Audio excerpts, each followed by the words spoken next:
सिंधुदुर्ग जिल्ह्यासह इतर जिल्ह्यातील ताज्या घडामोडी पाहण्यासाठी सिंधुदुर्ग 24 तासला सबस्क्राइब करा आणि बेल आयकॉनवर क्लिक करा। सिंधुदुर्ग 24 तास सदैव तुमच्या सोबत। पुढील बातमी पाहणार आहोत विस्ताराने। सिंधुदुर्गात जिल्हा परिषद आणि पंचायत समिती निवडणुकीचा प्रचार उमेदवारांकडून जोरात सुरू असून आंबरड मतदारसंघात महायुतीच्या जिल्हा परिषद उमेदवार दीपलक्ष्मी पडते यांनी घरोघरी जाऊन प्रचार सुरू केला आहे। आंबरड मतदारसंघ हा माजी आमदार वैभव नाईक यांचा बालेकिल्ला मानला जातो, पण यावेळी शिंदे शिवसेनेने येथे प्रचारात आघाडी घेतली असून आपला विजय निश्चित असल्याचा विश्वास महायुती उमेदवार दीपलक्ष्मी पडते यांनी व्यक्त केला आहे। अतिशय चांगला प्रतिसाद आहे। आम्ही सगळे महायुतीचे कार्यकर्ते पदाधिकारी एकत्रितरित्या इकडे प्रवास चालू आहे।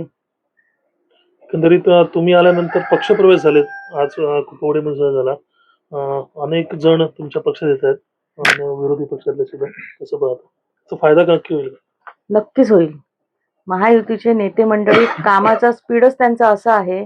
आपले आमदार निलेशजी राणे साहेब या मतदारसंघाचं नेतृत्व करतायत, त्यांच्या कार्यपद्धतीवर प्रेरित होऊन हे प्रवेश होत आहेत आणि त्याचा फायदा नक्की महायुतीला होणार। या भागात अनेक प्रश्न आहेत, ग्रामीण भाग आहे आणि अनेक प्रश्न आहेत। या भागाचं नेतृत्व आता निलेश राणे करतायत, कसा फायदा होईल आणि आता तुम्ही कसे प्रश्न मांडणार आहेत या भागातले? मुळात आंबरड मतदारसंघ हा जो मला मिळाला आहे, निवडणुकीसाठी उभी राहिले मी या ठिकाणी, खरोखर ही चांगली संधी आहे आणि ही संधी मला राणे साहेबांनी दिली त्याबद्दल त्यांचे मी आभार मानते। कारण काम करण्यासारख्या खूप गोष्टी आहेत। 10 वर्ष कसलीच कामं झाली नाहीत, म्हणजे विरोधक इथे आता औषधाला कुठे राहिले नाहीत असं मला वाटतं।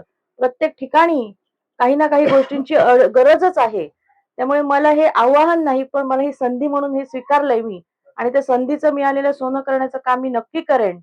कारण आपले पालकमंत्री नितेशजी राणे साहेब, आपले खासदार, या भागाचे आमदार निलेशजी राणे साहेब यांनी कामाचा धडाका एवढा लावलाय की आता मला प्रचार करत असताना प्रत्येक ठिकाणी कामाचं आश्वासन द्यायला लागत नाहीये। निलेश साहेबांनी गेल्या वर्षभरात जी काही कामं या भागामध्ये दिली आहेत ती कामं घेऊनच मला पुढे जावं लागतंय, त्यात मीही त्या ठिकाणी समाधानी आहे। जिल्हा परिषद तुम्ही काम पाहिलं आणि चांगला तुमचा ठसा होता जिल्हा परिषद मध्ये, त्याचा कुठपर्यंत फायदा होईल तुम्हाला असं काय वाटतं? नक्कीच, म्हणून मी म्हटलं की आंबरड मतदारसंघ ही एक चांगली संधी मिळाली आहे। जिल्हा परिषदला अध्यक्ष म्हणून काम केल्यानंतर माझ्या अनुभवाचा कस या ठिकाणी नक्की लागेल आणि या मतदारसंघाला न्याय देण्याचा मी पुरेपूर प्रयत्न करेन। जिल्हा परिषदच्या माध्यमातून जरी आता निवडणुका झाल्या नसल्या तरी जिल्हा परिषद तर अस्तित्वात होती। कुठलेही पदाधिकारी नसले तरी अधिकारी वर्ग किंवा जिल्हा परिषदच्या योजना ज्या होत्या त्याच होत्या, पण कुठेही त्या खालीपर्यंत आलेल्या दिसत नाहीत।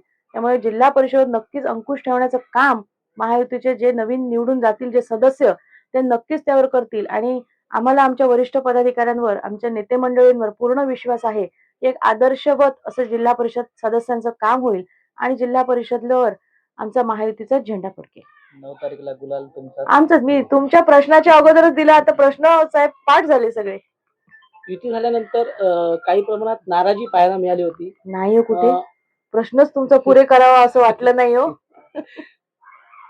सिंधुदुर्ग जिल्ह्यासह इतर जिल्ह्यातील ताज्या घडामोडी पाहण्यासाठी सिंधुदुर्ग 24 तासला सबस्क्राइब करा आणि बेल आयकॉनवर क्लिक करा। सिंधुदुर्ग 24 तास सदैव तुमच्या सोबत।